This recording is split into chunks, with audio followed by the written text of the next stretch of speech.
어느 아이가 지붕 위에 올라가서 놀다가 이 경사진 지붕에서 미끄러져 내려가기를 시작했습니다. 이제 땅에 떨어지면 엄청나게 다칠 판국이었습니다. 순간적으로 이 아이가 하나님 나를 도와주세요라고 외쳤어요. 그때 마침 지붕 위에 튀어나와 있던 못에 파주침이 걸려서 미끄러져 내려가기를 멈추었습니다. 그랬더니 그 아이와 아니에요, 됐어요. 그 아이를 구해준 게 누구였습니까? 하나님이 구하신 것입니까? 그 못이 구한 것입니까? 못이 구했다고 생각을 하니까 하나님 괜찮아요 라고 말한 것이 아닙니까?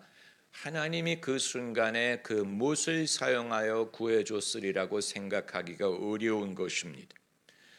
우리가 믿음으로 살려고 하다 보면 부딪히는 문제가 바로 이런 것입니다. 우리가 하나님을 의지한다고 하고 하나님을 의지하려고 합니다. 모든 좋은 선물이 하나님으로부터 온다고 믿습니다. 그러나 정작 내가 바라는 것들이 과연 나의 복의 근원이 하나님으로부터 오는 것인지 세상의 상황에서 오는 것인지가 불분명할 때가 있다는 것입니다. 그러다 보니까 내가 하나님을 바라보고 싶은데 정작 세상의 상황, 세상의 정세, 세상의 시장, 세상의 조건을 바라볼 때가 더 많습니다.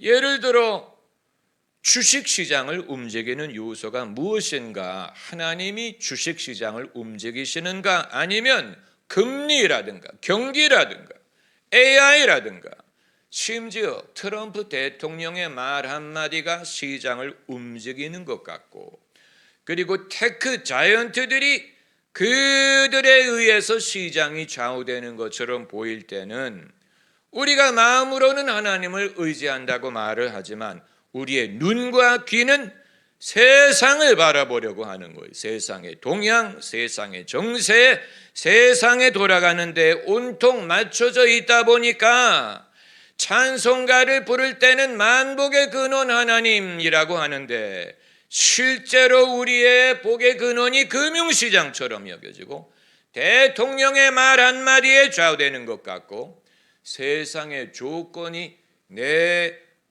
분복의 소스인 것처럼 여겨질 때가 있습니다. 그리고 그것이 우리의 마음을 불편하게 합니다. 나는 하나님을 나의 복의 근원으로 믿고 의지하고 싶은데 실제로 복의 근원은 세상의 고래들인 것 같아. 세상의 거대한 세력으로부터 내가 뭔가를 얻는 것 같지, 과연 내가 매일 바라보고 기다리고 뉴스를 보고 내가 동향의 촉각을 기울이는 것이 하나님일까? 내 분복이 믿는 사람이든 안 믿는 사람이든 세상의 조건에 좌우되는 것이 아닐까? 여러분은 그런 질문을 하실 때가 없습니까? 그것은 의심이 아니고 오히려 믿음의 역할에 대하여 진지하게 생각하는 것이고 하나님의 역할에 대하여 알기를 원하는 것입니다.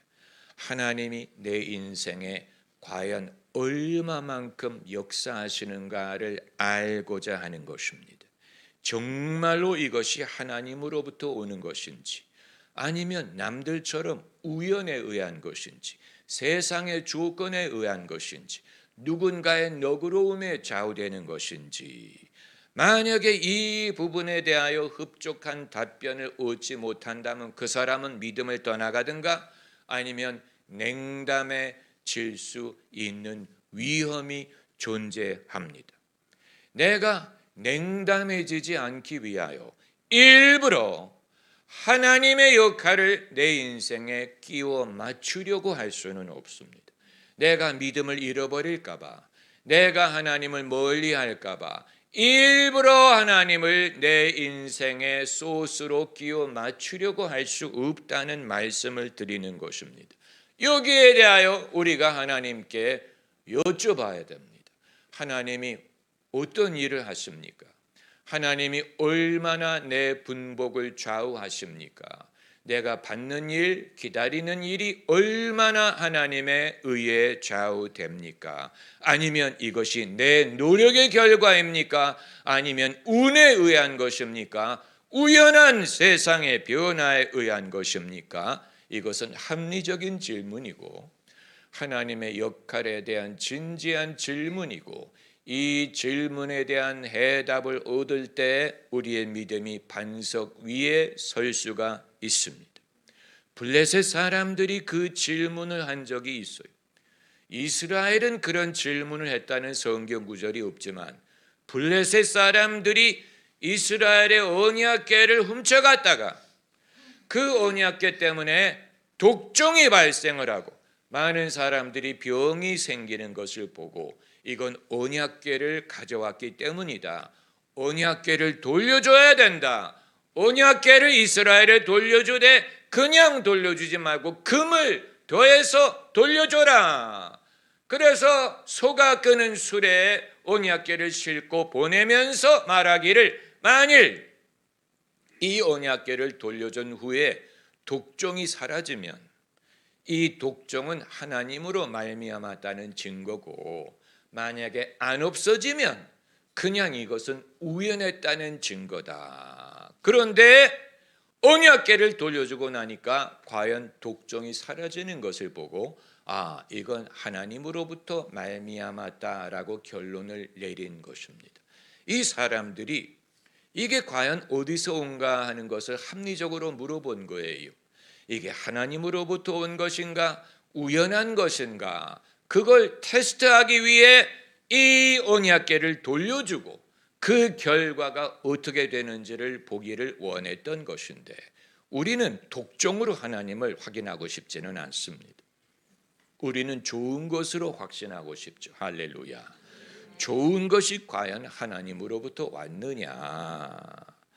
여러분 우리의 삶을 되돌아보면 제가 제 과거를 돌아보면 과거에 학교에 진학을 할 때 하나님이 분명히 도와주셨다고 믿은 경우가 있었고 이건 내 실력에 의한 것이다라고 생각할 때가 있었고 이게 어떻게 왔느냐는 중요하지 않다고 생각했던 때가 있었어요. 세 가지. 이건 하나님이 주신 것이다라고 믿어질 때가 있었고 이건 내 실력 덕분이다라고 생각할 때가 있었고 그리고 이거 어디서 왔는지 중요하지 않다 이렇게 생각할 때가 있었는데 학부에 합격한 것은 이건 하나님이 도와주셨다는 것을 분명히 알았어요. 로스쿨에 합격할 때는 이건 내가 실력에 의한 것이다라고 생각을 했고 신학교에 들어갈 때는 이건 어떻게 왔는지는 별로 중요하지 않다. 왜냐하면 어느 신학교를 가는가는 이제 더 이상 중요하지 않다고 생각을 했기 때문입니다. 여러분 오늘 성경 본문 말씀 신명기와 사도행전에 공통적으로 등장하는 한 단어가 있는데 신명기 11장에는 적당한 때라는 말이 있고 사도행전에는 결실기라는 말이 있습니다. 둘 때 시간을 말하는 거예요. 때를 일컫는 것으로서 하나님이 때를 지정하신다. 그 때를 쫓아 무엇을 하신다. 하나님이 때를 정해 일을 하시는데 적당한 때 결실기를 놓고 일하신다. 이건 의미심장한 말이에요. 우리 매일매일 일상생활이 일어나는 모든 일을 하나님에게 돌리기는 어려운 거예요. 이거 하나님이 주셨다. 그렇잖아요. 여러분 길을 건널 때 마침 내가 횡단보도에 도달했는데 파란불이 들어와서 이 하나님이 주신 거야. 그럼 빨간불이 들어올 때는 어떻게 할 것입니까? 하나님이 안 준 것입니까? 이처럼 매일매일의 일을 하나님이 주셨다라고 말하는 것이 미신적이거나 무리한 것이 될 수가 있지만 그러나 결정적인 때 이것을 성경은 적당한 때 결실기 그리고 시편 1편에도 때를 따라 시절을 쫓아 이런 말이 있지 않습니까? 때를 따라 곡식과 포도주와 기름을 얻게 하신다. 결국 모든 좋은 것은 하나님으로부터 옵니다. 모든 선하고 온전한 선물이 위로부터 빛들의 아버지께로 온다고 했습니다. 요한복음 3장에 세례 요한이 말하기를 만일 하늘에서 주신 바 아니면 사람이 아무것도 받을 수 없다. 여러분, 이 사실을 우리가 믿기를 원하는 것입니다. 결국 하나님이 주셔야 된다는 말을 하는 거예요. 그걸 당사자가 믿든 믿지 않든, 깨닫든 인정하든 인정하지 않든 간에 결국 사람이 무엇을 받는 것은 하나님이 주셔야 말미암는 거예요.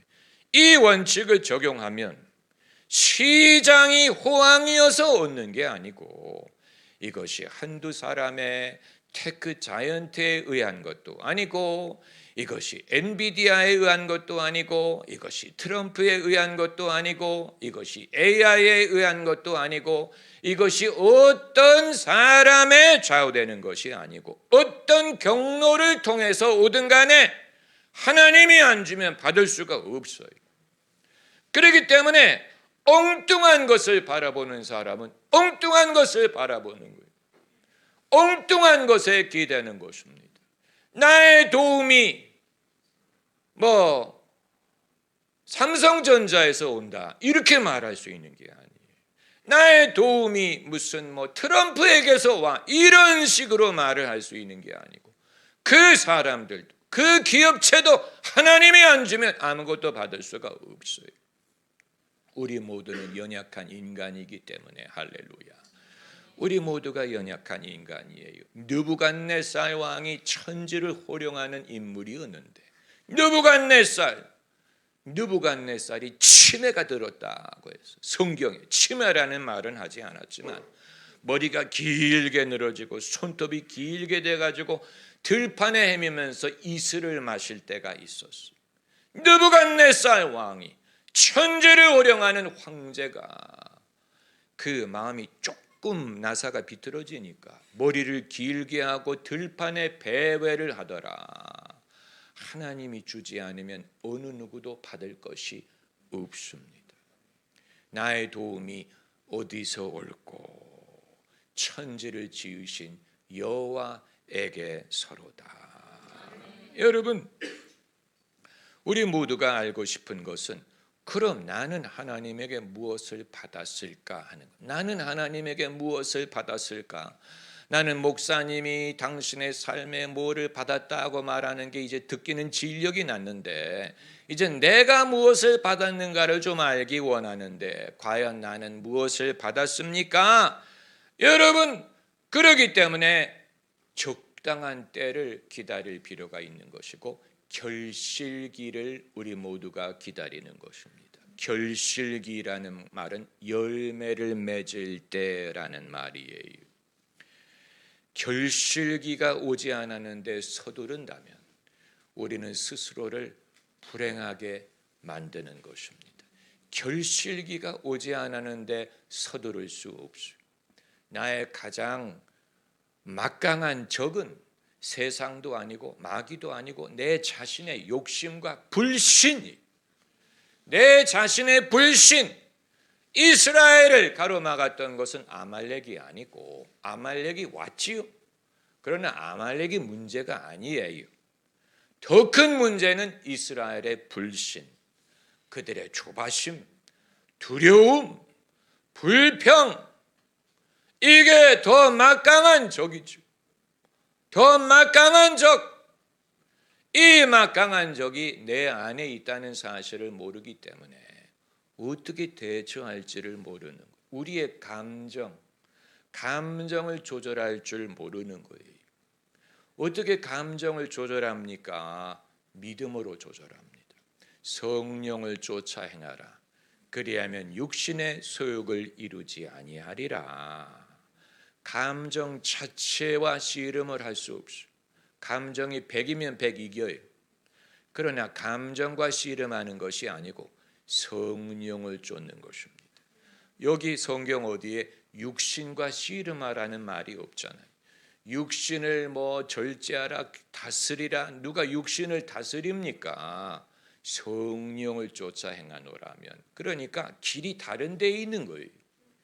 내가 지금 내 문제가 내 감정, 내 마음, 내 내면의 평강이 없음, 거기에 모든 관심을 기울이고 이게 문제야, 이게 안 돼, 이게 다스려지지가 않아, 이게 막강해, 나도 조절하기가 어려워, 이것만 바라보는 것은 엉뚱한 것을 바라보는 것이고 다른 쪽을 바라봐야 돼. 그러기에 나는 성령을 쫓아 행하리라. 그래서 성령을 쫓아 행하노라면 육신의 소욕이 더 이상 나를 주장하지 않습니다. 할렐루야. 여러분, 이것은 신앙이 아니면 발견할 수 없는 지혜예요. 정신과 의학과 카운슬링도 해줄 수 없는 거예요. 정신과 의학과 카운슬링 상담은 문제 자체와 씨름하잖아요. 어떻게 하면 이걸 다스리느냐, 어떻게 하면 평화를 얻느냐, 어떻게 하면 뭐 밤에 평안을 얻느냐, 잘 때 평안히 자느냐, 어떻게 하면 마음의 범민을 이기느냐, 이거를 씨름을 하는데 도리가 없지요. 내 감정이 나보다 강하고 내 호르몬이 나보다 강해요. 제3의 길이 있어요. 성령을 쫓아 행하라. 예수님은 어떻게 말씀하셨어요? 먼저 그 나라와 의를 구하라. 제3의 길이에요. 제3의 길. 내 자체의 염려, 내 자체의 욕심, 내 자체의 욕망과 씨름을 하면 욕망이 100이면 100 이겨요. 그걸 당할 자가 없어. 감정을 당할 자가 없어. 자기 마음의 풍랑을 이길 수 있는 장사가 없어. 그럼 어떻게 하라는 얘기? 하나님이 예비하신 길인, 이건 신앙인이 아니면 말할 수 없는, 신앙인이 아니면 가능하지 않은 제3의 길. 먼저 그 나라, 내 나라가 아니고 그의 나라와 의를 구하노라면 이거는 하나님이 더해 주신다. 내가 성령을 쫓아 행하면 육신의 소욕을 이루지 않는다. 내가 애써서 얻을 수 없는 사랑, 평강, 희락 이런 것을 얻을 수 있다. 할렐루야. 놀라운 지혜가 아닙니까? 놀라운 지혜. 그러므로 오늘 성경에 말한 대로 적당한 때 결실기가 올 줄을 믿고 그때까지 하나님의 나라와 의를 즐거워해야 됩니다. 즐거워요. 조바심으로 사는 대신에 내 염려하는 것은 그들이 스스로 해결하라고 하세요. 그들이 서로 싸워서 결과를 내라고 하세요. 내 싸움이 아니야. 저들이 해결하게 내버려둬. 그리고 그동안에 나는 기뻐할 거야. 즐거워할 거야. 하루하루의 삶을 선물로 여기고 즐거워할 거야. 여러분, 그것이 하나님의 나라와 의를 먼저 구하는 것입니다. 그것이 우리에게 유익해. 그게 우리에게 유익하고, 그리고 이 모든 것을 하나님이 더해 주십니다.